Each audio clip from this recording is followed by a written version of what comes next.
지금 우린 세스 고딘에 져서 마케팅이다를 공부하고 있습니다. 함께 공부하실 분들은 책을 구입해서 파트에 맞게 시청해 주시면 도움이 되실 겁니다. 오늘 스터디할 파트는 챕터 12번째 더 나은 사업 계획입니다. 중간부터 시청하게 되신 분들은 재생 목록을 통해서 1편부터 차례대로 보시는 게 더 좋으실 겁니다. 그럼 시작하겠습니다. 사실 초기에는 잘 몰랐는데 이젠 보이는 것들이 있습니다. 어쩌다가 이렇게 됐어요 라고 말하는 사람들의 비밀을 말이죠. 하다 보니 잘 됐다. 나는 아무것도 모른다. 직원들이 다 잘해준 거다. 긍정적으로 생각했다. 진심을 담았다. 등등. 아무것도 모를 때는 그냥 그들이 멋있어 보였습니다. 하지만 가끔 그 내막을 알게 됐을 때 내가 바보였구나 라는 생각이 들더군요. 자신의 비결을 고작 인터뷰에서 사람들에게 알려줄 리가 없는데 그걸 믿었으니까요. 거의 대부분의 사람들은 자기 사업의 비밀을 쉽게 가르쳐 주지는 않습니다. 제가 보기에 어쩌다가는 거의 없는 것 같습니다. 그런 관점에서 각자 사업을 끌어가는 모습을 오래 지켜보면 기획의 수준이라는 게 느껴집니다. 결국 각자 자신의 머릿속에 있는 그림과 계획을 전개하는 거잖아요. 경험과 이력 그리고 네트워크에 따라 그 그림이 천차만별일 겁니다. 그래서 저는 기획의 중요성을 높이 사고 있습니다. 부딪히면서 배우는 스타일도 물론 멋있지만 사업이라는 게 끝날 때까지는 아무도 모르는 거잖아요. 시간이 오래 걸려도 자신의 기획대로 잘 풀어가는 사람들을 결국 무작정 부딪히는 스타일이 부러워하는 경우가 많더라고요. 하지만 처음부터 수준 높은 그림을 그리고 시작한 사람은 말이 없습니다. 그저 내가 좋아하는 대로 했다고 말할 뿐이에요. 그 생각에 반론을 낼 수 있는 사람은 거의 없을 겁니다. 아, 그냥 좋아하는 대로 했구나. 나도 그래야지. 이런 생각을 하면 정말 순진한 겁니다. 그들의 말이 아닌 전개 방식을 분석하는 게 훨씬 도움이 될 거예요. 때론 정말 놀랍습니다. 아무것도 모르는 척하는 팀이 그 누구보다 영민하게 다음 수를 둘 때, 그리고 그 방식이 꽤나 정교하고 고민 없이는 선택할 수 없는 수일 때, 아, 여기는 비즈니스 세상이구나 라는 걸 크게 느끼게 되죠.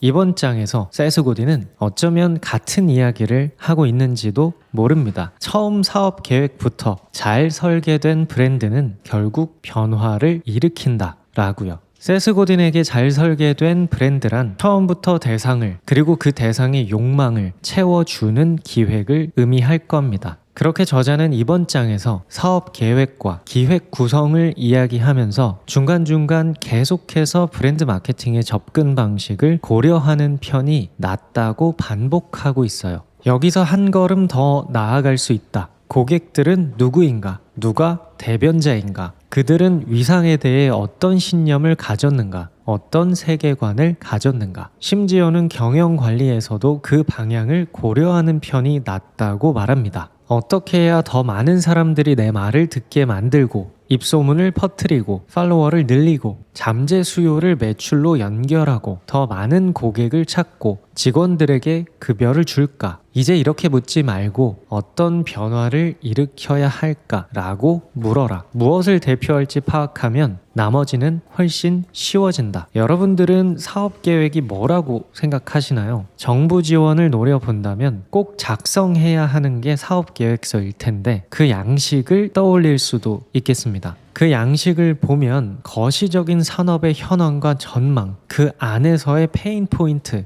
그걸 어떻게 해결할 건지, 어떤 사람들로 구성된 팀인지, 자금 계획은 어떻게 되며 마케팅 계획은 어떻게 되는지 적는 란이 항상 있습니다. 이 틀은 거의 변하지 않고 있기 때문에 나중 되면 거의 복사 붙여넣기 수준으로 계획서를 작성할 수 있죠. 그러나 그 어떤 사업 계획서에서도 페르소나는 고려되고 있지 않습니다. 그들의 욕구가 무엇인지, 그래서 어떻게 그것을 충족시키고 어떻게 작은 문화를 만들어서 변화를 일으킬지 아무도 관심이 없죠. 하지만 이상하게도 사업계획서를 쓰는 사람을 벗어나서 직접 소비자가 되어 본다면 브랜드를 마주하게 됩니다. 오전에 사업 계획서를 광화문에서 작성하고 오후에 성수동에 가서 브랜드 소비의 즐거움을 맛보는 사람들을 실제로 보게 된다면 그 갭 차이를 더 확실히 느낄 수 있을 거예요. 그날 저녁 추가로 SNS 쇼폼만 몇 시간 돌려본다면 오히려 갑자기 사업 계획서가 낯설어질 겁니다. 팩트에 가까운 거, 사람들에게 더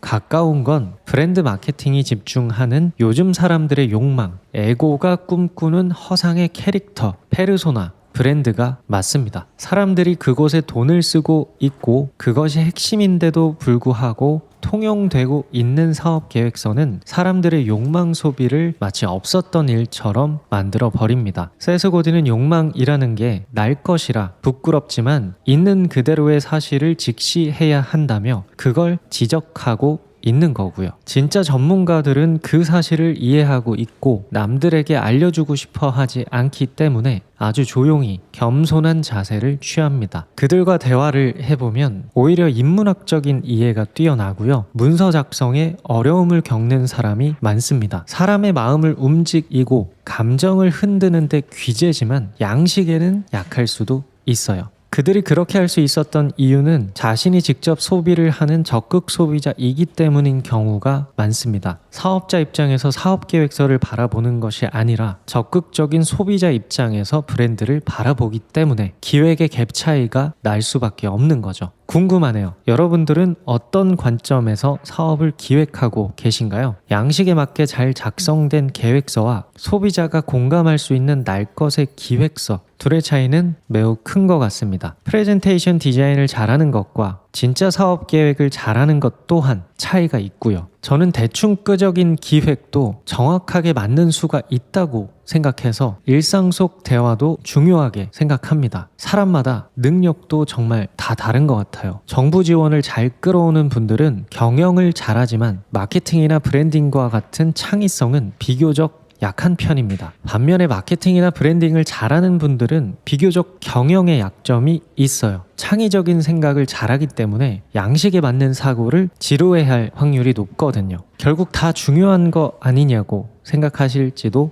모르겠습니다. 맞습니다. 둘 다 중요하죠. 결국 둘의 시너지가 중요한 겁니다. 하지만 순서는 어쩌면 마케팅이 먼저인 듯 합니다. 잘 되면 시스템이 생기기 마련이지만 잘 되지 않았을 때의 시스템은 무용하니까요. 마케팅이 잘 된 사업에는 경영자가 붙기 좋지만 마케팅이 안 되고 시스템만 잘 갖춰져 있는 곳에서 마케터가 일하기는 쉽지 않습니다. 모든 기대가 마케터에게 쏠리기 마련이고 모든 실망과 책임을 마케터에게 몰아버릴 가능성이 매우 높으니까요. 그렇기 때문에 세스 고딘은 더 나은 사업 계획으로서 시작부터 마케팅을 고려해서 계획이 제대로 세워져야 한다고 말하고 있는 것 같습니다. 내부와 외부 모두 고려한 실제 기획을 해야 한다는 뜻이겠죠. 가장 먼저는 시장 분석을 해야 할 겁니다. 어떤 산업이 규모도 있고 성장하는지 알아야죠. 그리고 그 산업 안에서 시장의 요구와 그 니즈를 잘 충족시키고 있는 경쟁자들을 두루 분석해야 합니다. 어디에 기회가 있는지 잘 살펴보고 자신이 들어갈 수 있는 포지션을 찾아내야 하니까요.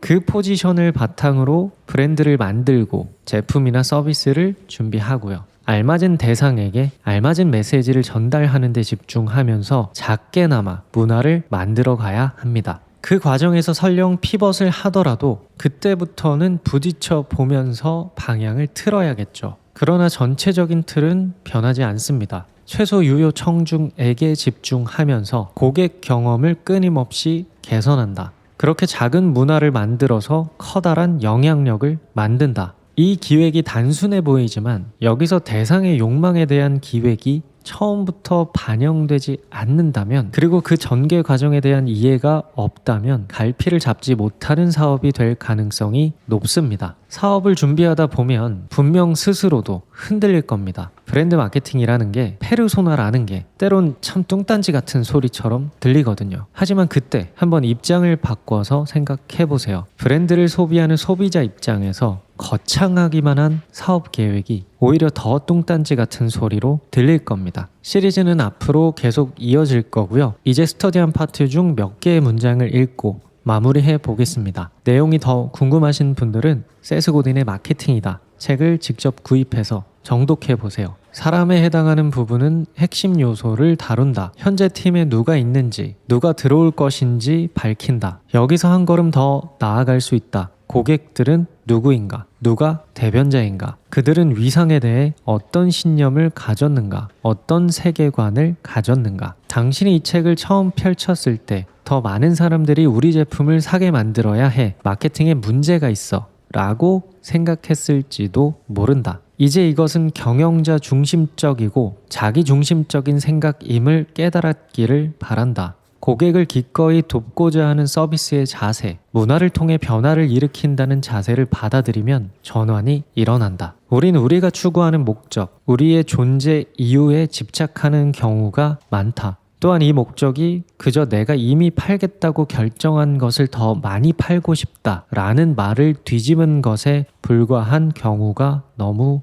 많다. 나의 경험에 따르면 대다수 마케터들은 사실 같은 목적을 가지고 있다. 바로 성공하는 것, 서로에게 도움이 되는 방식으로 사람들과 교류하는 것, 존중받는 것, 눈에 띄는 것, 인정받는 것, 같은 일을 반복할 수 있도록 충분한 이익을 내는 것이다. 그것이 당신의 존재 이유다. 당신이 일하러 가는 이유다. 그러나 보편적인 필요를 구체적인 필요로 만드는 것, 누구를 위한 것인지 그리고 무엇을 위한 것인지 설명하는 것이 더 나은 사업 계획이다. 이런 사업 계획은 당신이 창출하고자 하는 긴장, 당신이 상대할 위상이 어떤 역할을 하는지, 변화를 일으키기 위해 당신이 들려줄 이야기가 무엇인지 말해준다. 이것은 당신의 목적이 아니다. 사명도 아니다. 그냥 당신이 하는 일일 뿐이다. 설령 통하지 않아도 괜찮다. 그래도 당신에게 목적이 없거나 당신의 존재 이유가 무의미한 것은 아니다. 단지 중요한 일을 이루기 위한 여정에서 하나의 경로가 제외된다는 뜻일 뿐이다. 이제 새로운 길을 찾으면 된다.